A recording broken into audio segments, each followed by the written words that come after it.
ओम नमः शिवाय। नमस्कार मित्रों, हाजिर हूं मैं पंडित ब्रजेश वशिष्ठ एक बार पुनः आपके बीच में कुछ नया लेके। मित्रों, आज का जो विषय है वो 6 अप्रैल 2021 को गुरु के राशि परिवर्तन को लेके है। 12 राशियों पे उसका क्या प्रभाव पड़ेगा। इस क्रम में मैंने मेष और वृष राशि की चर्चा कर ली है। आज हम बात करेंगे मिथुन राशि की। ये बृहस्पति का परिवर्तन 5 की रात्रि 12:24 पे गुरु मकर राशि से निकलकर कुंभ राशि में प्रवेश करेंगे। मकर राशि में गुरु नीच के हो गए थे, क्योंकि शनि के साथ बैठे थे तो एक तरह से नीच भंग राजयोग बना हुआ था। लेकिन अब गुरु मकर राशि को छोड़ के कुंभ राशि में जा रहे हैं। कुंभ राशि में गुरु, क्योंकि कुंभ राशि एक आकाशीय तत्व है और इस आकाशीय तत्व होने की वजह से कुंभ राशि में गुरु का फैलाव होता है और इसमें गुरु अच्छा फल देते हैं। तो मिथुन राशि के लिए ये परिवर्तन जो 20 जून तक रहेगा, 20 जून के बाद सितंबर तक जो गुरु का परिवर्तन रहेगा उसमें गुरु वक्री हो जाएंगे। फिर सितंबर के बाद गुरु मकर राशि में लौट आएंगे। तो हम जो आपको ये राशिफल बताने जा रहे हैं गुरु के हिसाब से मिथुन राशि वालों के लिए, वो मान के चलिए कि मैं 1 महीने का प्रेडिक्शन तो बता रहा हूं, लेकिन 20 जून तक गुरु क्या परिणाम देगा इसके बारे में मैं आपको बताऊंगा। साथ में मैं ये भी बताना चाहता हूं, आप इसे अपने जन्म राशि से, और अगर आपको आपकी जन्म राशि नहीं पता है तो अपने नाम राशि से भी देख सकते हैं और फलादेश जान सकते हैं। मित्रों, इसके साथ मैं एक चीज और बताना चाहूंगा। अगर आपको आपकी जन्म राशि पता है और साथ में अगर आपको आपका नक्षत्र पता है तो इसका जो सटीक विश्लेषण होगा वो आपके ऊपर पूरा बैठेगा। आइए ज्यादा समय न लेते हुए हम आते हैं अपने चार्ट पे और आपको समझाने का प्रयत्न करते हैं। मित्रों, ये मिथुन लग्न और मिथुन राशि की कुंडली है। बीच में 3 लिखा हुआ है। आप देखेंगे मिथुन लग्न में, मिथुन राशि में केंद्राधिपति योग बनता है। केंद्राधिपति योग क्या है? जब 2 ग्रह, मतलब एक ग्रह की 2 राशियां केंद्र में हो तो उसे केंद्राधिपति दोष कहते हैं। जैसे आप देखेंगे यहाँ पर भी मिथुन राशि है और 4th हाउस में भी कन्या राशि है, यानी बुध 2 केंद्र का स्वामी बना तो यहाँ पे केंद्राधिपति दोष लगता है। आप बृहस्पति को देख लीजिए, सप्तमेश और दशमेश का योग बना तो यहाँ पर भी क्या लगा? केंद्राधिपति दोष। यानी इससे क्या होगा, अगर आप अपनी महादशा अंतरदशा देख लीजिए, उसमें गुरु और बुध की जब भी महादशाएं और अंतरदशाएं आएंगी तो आपको शारीरिक कष्ट मिलेगा। अब आते हैं ओवरऑल गुरु के राशि परिवर्तन पे। मैंने शनि को इसलिए रखा है क्योंकि शनि की दृष्टि, देखिए गुरु और शनि में 2 चीजें देखनी पड़ती हैं। गुरु की दृष्टि जहां पे पड़ती है वहां पे गुरु क्या करता है? वो जीवन देता है, और शनि की दृष्टि जहां पड़ती है वो क्या करता है? वहां पे कष्ट देता है। दोनों में यही अंतर है। आइए चलते हैं। देखिए, गुरु आपके भाग्य भाव में जा रहा है। मिथुन राशि के लिए गुरु अभी तक अष्टम भाव में था। अष्टम भाव में थोड़ा सा रोग का कारक बना था, मानसिक परेशानी का कारण बना था, कार्य क्षेत्र में डिस्टरबेंस का कारण बना था। कार्य क्षेत्र हो तो रहा था लेकिन उसमें सफलता नहीं मिल रही थी। अब इन सब चीजों से गुरु निकल के मिथुन राशि के भाग्य भाव में चला गया है, नवम भाव में चला गया है। नवम भाव में चला गया है, जाहिर सी बात है गुरु यहाँ गया है तो धर्म, कर्म, पूजा पाठ, इसमें आपका मन लगेगा।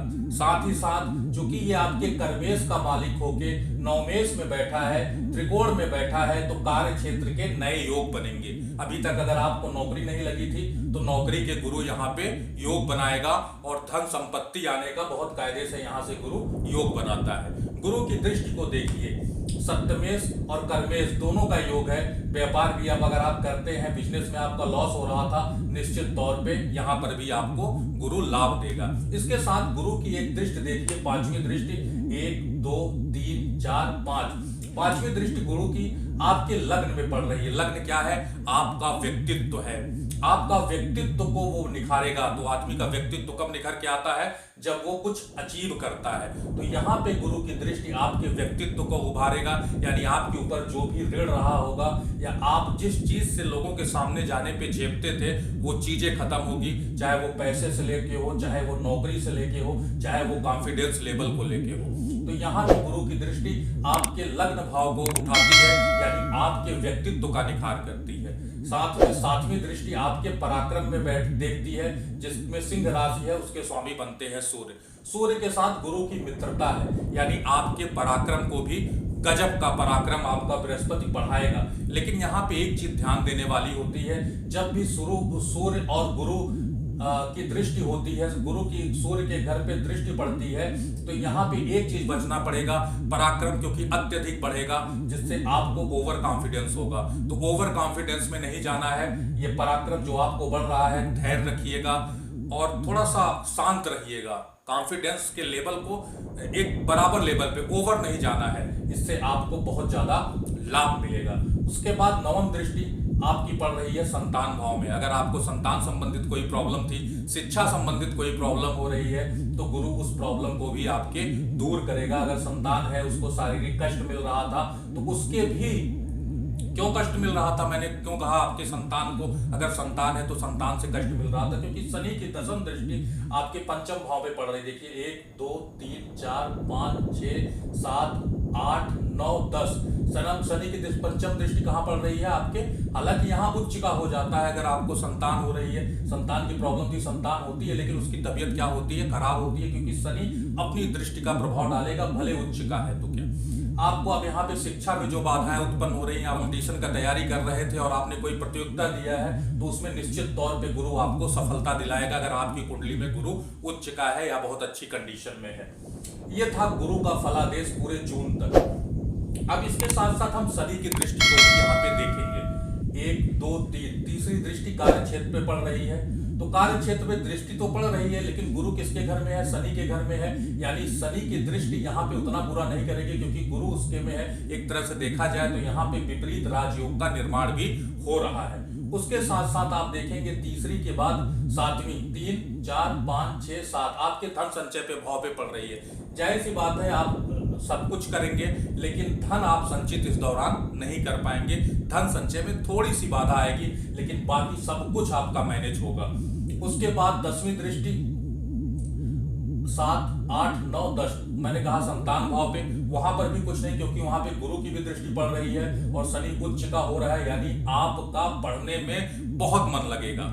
अगर आप मुझे देखिएगा, अगर आपकी मिथुन लग्न है और मिथुन या राशि है, तो आप इसको मान के चलिए बंधु कि आपका पढ़ने में बहुत मन लगेगा, क्योंकि शनि वहां पे कर्मशील है और गुरु की दृष्टि ज्ञानदायक है, यानी आप जबरदस्त मेहनत करेंगे। और अगर आपने अच्छे से मेहनत किया और कोई प्रतियोगिता दी, तो आपको उसमें निश्चित तौर पे सफलता मिलेगी। ये था गुरु के परिवर्तन का मिथुन राशि के ऊपर पूरा प्रभाव। अब आते हैं आपके नक्षत्र पे। देखिए दोस्तों, मिथुन राशि 3 नक्षत्रों से मिलकर बनता है। किससे किससे? मृगशिरा, आद्रा और पुनर्वसु। ध्यान देने वाली बात है, ये मैंने तारा लिख दिया है। तारा क्या है? 1 नंबर पे जन्म है, दूसरे पे संपत है, तीसरे पे विद्या है, चौथे पे क्षेमा है, 5वें पे प्रत्यारी है, 6वें पे साधक है, 7वें नंबर पे बध है, 8वें नंबर पे मित्र है और 9वें नंबर पे अति मित्र है। अब हम देखेंगे जो गुरु का परिवर्तन हो रहा है वो धनिष्ठा नक्षत्र में हो रहा है। तो धनिष्ठा नक्षत्र का स्वामी कौन बनता है? मंगल। अब हम देखेंगे कि हमारे नक्षत्र के अनुसार गुरु हमारे जीवन में कितना प्रभाव लेके आएगा। तो नक्षत्र के अनुसार धनिष्ठा से हम मृगशिरा तक गिनेंगे। तो जब धनिष्ठा से मृगशिरा तक गिनेंगे तो आएगा 10।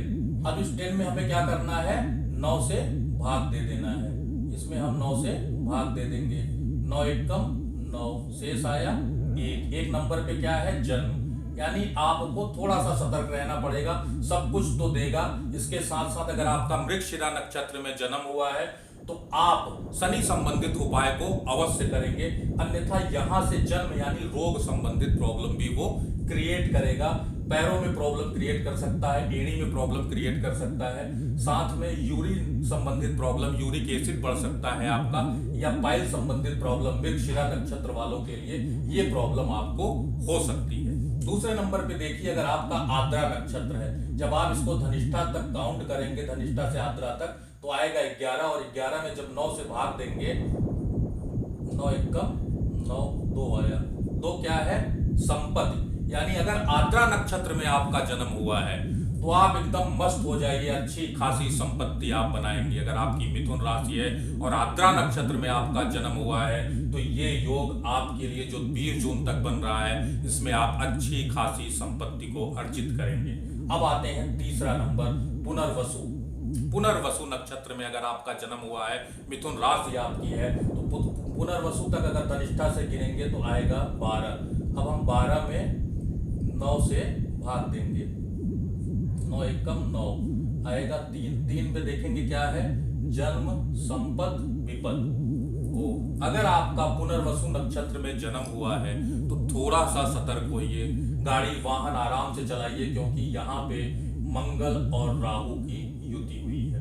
हालांकि ये 1 महीने बाद आपका संकट कट जाएगा, लेकिन फिर भी मैं कहूंगा गाड़ी बहुत सावधानी से चलाइए, वायरल इन्फेक्शन से बचिए, अन्यथा वायरल इन्फेक्शन भी हो सकता है।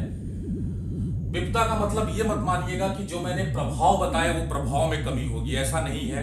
हाँ, कुछ चीजें ऐसी हैं, जैसे हो सकता है ये सारी चीजें आपको मिली और आपका स्वास्थ्य क्या हो जाए, गड़बड़ हो जाए, या हो सकता है कोई अचीवमेंट मिल रही है, उसी में परिवार में कोई घटना घट जाए और वो अचीवमेंट से पहले आप क्या करेंगे, अपने परिवार को देखने के लिए चले आएंगे, तो ये लाभ आपको नहीं मिल पाएगा। इसलिए आपको करना क्या है ये भी मैं आपको बता दे रहा हूं। आपको गंग बीज मंत्र ओम गंग गणपतये नमः जपिए और विष्णु सहस्त्र नाम का पाठ करिए। ये 2 चीजें अगर करेंगे और आपका पुनर्वसु नक्षत्र में जन्म हुआ है तो निश्चित तौर पे मानिए आपको इस तरह की प्रॉब्लम नहीं आएगी। हाँ, सतर्कता बरतिए, वाहन अच्छे से चलाइएगा, वायरल इन्फेक्शन से बचिएगा कुल मिला के, क्योंकि मंगल राहु की युति बन रही है, शनि आपके अष्टम भाव में है, तो थोड़े से एलर्जिकल रोग होने की संभावना है। और एलर्जिकल रोग जो होता है वो क्या होता है, वायरल होता है। इस वजह से आप थोड़ा सा ध्यान दीजिए। ओवरऑल अगर कहा जाए तो ये बृहस्पति का परिवर्तन मिथुन राशि वालों के लिए वरदान साबित होगा।